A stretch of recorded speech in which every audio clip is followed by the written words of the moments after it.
ప్రభుత్వ స్కూళ్లను బలోపేతం చేసేందుకు చర్యలు చేపట్టామన్నారు సీఎం రేవంత్ రెడ్డి. ఇప్పటికే ప్రభుత్వ పాఠశాలల నిర్వహణ బాధ్యత స్వయం సహాయక సంఘాల మహిళలకు అప్పగించామని చెప్పారు. విద్యా వ్యవస్థలో విప్లవాత్మక మార్పులు తీసుకురాబోతున్నామని తెలిపారు. ప్రముఖ విద్యావేత్తలు, రిటైర్డ్ ఐఏఎస్ అధికారులతో సెక్రటేరియట్లో డిప్యూటీ సీఎం భట్టి విక్రమార్కతో కలిసి సమావేశమయ్యారు సీఎం రేవంత్ రెడ్డి. ఇందులో ప్రొఫెసర్ హరగోపాల్, ప్రొఫెసర్ కోదండరాంతో పాటు ఆకునూరి మురళి వంటి రిటైర్డ్ ఐఏఎస్ అధికారులు పాల్గొన్నారు. ప్రభుత్వ పాఠశాలల్లో వివిధ సమస్యలను, విద్యా వ్యవస్థలో లోపాలను వారు సమావేశంలో ప్రస్తావించారు.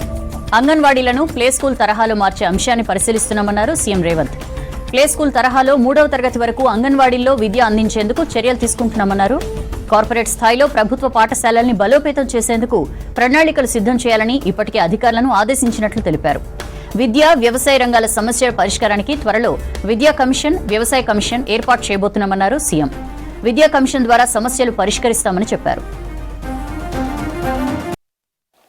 దేశంలో అనేక రాష్ట్రాలు 15 నుంచి 28% వరకు బడ్జెట్ విద్యకి సంబంధించిన కేటాయింపులు చేస్తున్నారు. ఒక్క తెలంగాణ రాష్ట్రం మాత్రమే సింగిల్ డిజిట్ 7% దగ్గర ఆగిపోయాం మనము.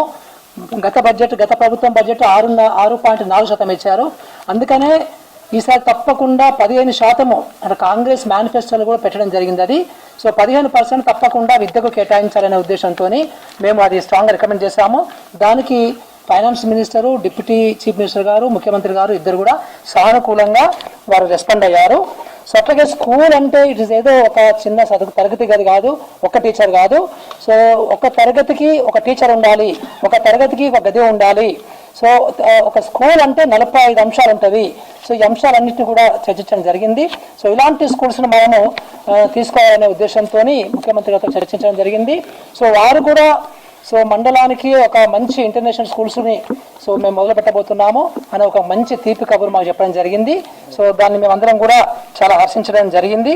అలాగే మనకి రివ్యూకి సంబంధించి అసలు స్కూళ్ళల్లో ఎలాంటి విషయాలు జరుగుతున్నవి, ఎలాంటి క్లాస్ రూమ్ ట్రాన్సాక్షన్స్ అవుతున్నాయి అనేది క్యాప్చర్ చేయాలి. అలాగే టీచర్స్ ఎలా వాళ్ళు పర్ఫామ్ చేస్తున్నారు అనేది, స్కూల్ పర్ఫార్మెన్స్ ఎలా ఉంది అనేది, ఇవన్నీ పర్ఫార్మెన్స్ ఇండెక్స్ల ద్వారా పర్ఫార్మెన్స్ ర్యాంకింగ్ ఇవ్వాలని చెప్పేసి రిక్వెస్ట్ చేయడం జరిగింది.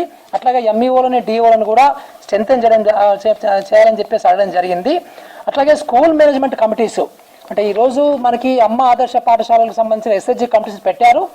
అది ఒక రిపేర్లకు సంబంధించి ఫైన్ కానీ, బట్ మేనేజ్మెంట్కి సంబంధించి, స్కూల్ మేనేజ్మెంట్కి సంబంధించి అది బాగా మనకి జరగాలి అంటే ఆ పిల్లల తల్లిదండ్రులతో కమిటీ వేయాలి. ఆర్టీఈ చట్ట ప్రకారం, రైట్ టు ఎడ్యుకేషన్ చట్ట ప్రకారము తల్లిదండ్రుల కమిటీస్ని కాన్స్టిట్యూట్ చేయాలని చెప్పేసి మేము